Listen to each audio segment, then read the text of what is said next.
Hello, मेरा नाम मनीष है और आज के इस वीडियो में मैं ये बताऊंगा कि कौन सा तरीका सही है, स्पीड रीडिंग या स्लो रीडिंग।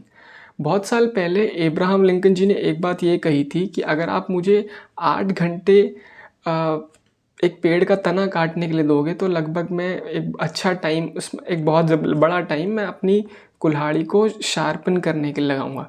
इसी प्रिंसिपल को शार्पन द 100 प्रिंसिपल भी कहा गया है।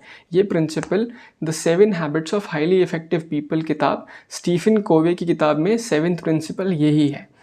तो अगर हम एक बात करें, इस कॉन्टेक्स्ट को हम यहाँ अप्लाई करें कि स्पीड रीडिंग सही है या स्लो रीडिंग सही है, तो आप स्पीड रीडिंग में कर क्या रहे हो एग्जैक्टली? आपने दोनों तरफ एक लाइन खींची, इमेजिनरी लाइन खींची पेज के बीचों बीच, और आप पढ़े जा रहे हो, आपको कुछ पता नहीं पड़ रहा है। आप बस अपने आप को धोखा दे रहे हो। क्या ये सही तरीका है? आपको पता ही नहीं है, वोकैबुलरी आपकी अच्छी नहीं है, आप सेंटेंस को कई बार बुक्स में बहुत बड़े बड़े सेंटेंसेस दिए जाते हैं, आप उसको पता ही नहीं कि वो क्या चल रहा है, कहाँ कॉमा के बाद दूसरे कैरेक्टर ने कुछ बात बोल दी, कहाँ एग्जैक्टली कोई प्रिंसिपल वर्ड कोई वर्ड यूज़ हुआ है, आपको पता ही नहीं उस वर्ड का मीनिंग क्या है। तो आप इस तरह से आप यूटिलाइज़ नहीं कर पाओगे आप स्पीड रीडिंग को। तो इसका सही तरीका ये है कि आप स्लो रीड करें। इनिशियल फेजेस में आप स्लो रीड करें जब तक आप एक बहुत हैंडसम अमाउंट ऑफ बुक्स ना पढ़ लें। Handsome amount of books means कि आप एटलीस्ट 100 बुक्स आपने पढ़ ली हों, तब जाके आप बोलें कि हाँ यार, अब थोड़ा सा मेरे अंदर थोड़ा सा है, थोड़ी सी सेंस है, अब मैं थोड़ा देखूंगा, अब मैं बिग बुक्स की तरफ आऊँगा। तो ये एक तरीका है। तो इसी को ही कबीर दास जी ने बहुत सिंपल कंसाइज करके बताया है कि धीरे धीरे रे मना, धीरे सब कुछ होए, माली सींचे 100 घड़ा, ऋतु आए फल होए। तो फल तो तभी लगेंगे जब ऋतु आएगी, जब समय आएगा। पर इसका मतलब ये नहीं है कि माली जो है पानी डालना छोड़ देगा, पानी डालना पड़ेगा और जब ऋतु आएगी तब फल आएंगे। तो you have to keep on working on something that you are doing in the initial phases.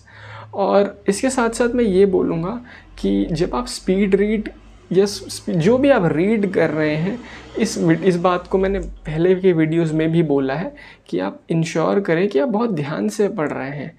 एक पर्टिकुलर बुक चैप्टर्स से बनी होती है, चैप्टर्स पैराग्राफ्स से बने होते हैं, पैराग्राफ सेंटेंसेस से बने होते हैं, और सेंटेंसेस वर्ड से बने होते हैं। अगर आपकी वोकैबुलरी अच्छी नहीं होगी तो आप ज़्यादा सिग्निफिकेंट वर्क नहीं कर पाएंगे उसमें। So ensure that you are constantly working on your vocabulary and constantly working on your comprehension skills. That's the sine qua non on this. So that's the first thing.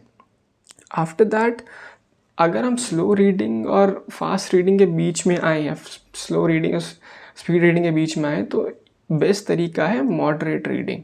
Moderate reading आप हर level पे कर सकते हैं। अगर आप beginner हैं तो ठीक है, अगर आपने बहुत ज़्यादा किताबें पढ़ ली तो भी आप मॉडरेट को आराम से पढ़ सकते हैं। There is no race. कोई रेस नहीं है यहाँ पे कि मैंने इसको इसमें ही करना है। मैं आराम से पढ़ूँगा भाई किताबें।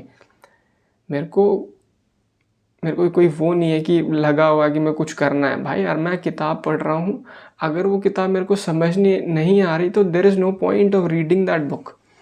अगर मैं कोई किताब पढ़ रहा हूँ और मुझे वो किताब समझ में नहीं आ रही तो फिर कोई फ़ायदा नहीं है ना। आपने 3 पेज 4 पेज पलट लिया और आप बोल रहे हो यार यार, ये कैपिटलिज्म की मेरे को तो डेफिनेशन ही नहीं पता, ये तो मार्केट इकोनॉमिक्स की कोई बात हो रही है यार किताब में, इसका मीनिंग क्या है? सो दैट्स क्योंकि हम सब जब कभी हम में से किसी ने कोई किताब पढ़ी होगी तो मैं सोचता हूँ यार, पीछे कुछ हुआ था वो देखना पड़ेगा। मैं ना एक किताब पढ़ रहा था अभी रिसेंटली, तो उसमें इंडियन हिस्ट्री पे वो किताब थी। उसमें कोई वर्ड आया अबवाब, ABWAB। तो वो सेस होते थे, एक टाइप ऑफ टैक्स होते थे जो ज़मींदार्स लगाते थे। तो मैं तुरंत यार पीछे अपेंडिक्स में आगे के उसमें आगे ग्लॉसरी थी, अपेंडिक्स था, उसमें लिखा हुआ था तो रिलीजियस सेस और सेस लेविड बाय ज़मींदार्स। तो मेरे को समझ में आया कि हाँ यार, मेरे को ये नहीं पता था। तो दोबारा पीछे गया, आराम से पढ़ा। तो बच्चे कई बार इनिशियल में बच्चे यही गलती करते हैं कि यार जल्दी जल्दी पढ़ लेता हूँ, क्या हो गया। अब वो चेकिंग द बॉक्स वो नहीं है। आपको ये समझना पड़ेगा कि बस पढ़ने से नहीं होगा, आपको बहुत धैर्य से ध्यान से पढ़ना पड़ेगा, तब जाके आपको समझ में आएगी किताब।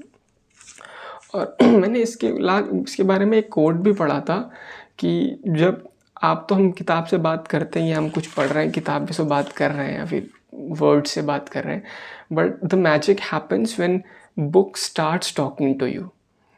तो मेरे को ये लगता है ऑल ऑफ अ सडन कोई आइडिया आपके पास आ जाता है।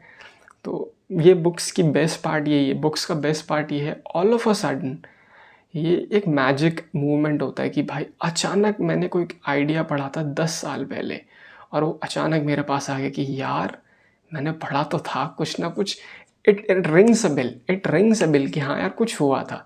तो आप ऐसा करोगे तो आपकी इंग्लिश बढ़िया होगी। स्पीड रीड करके मम्बलिंग रैप करके नहीं होगा, बहुत ध्यान से पढ़ना पड़ेगा। So thank you so much.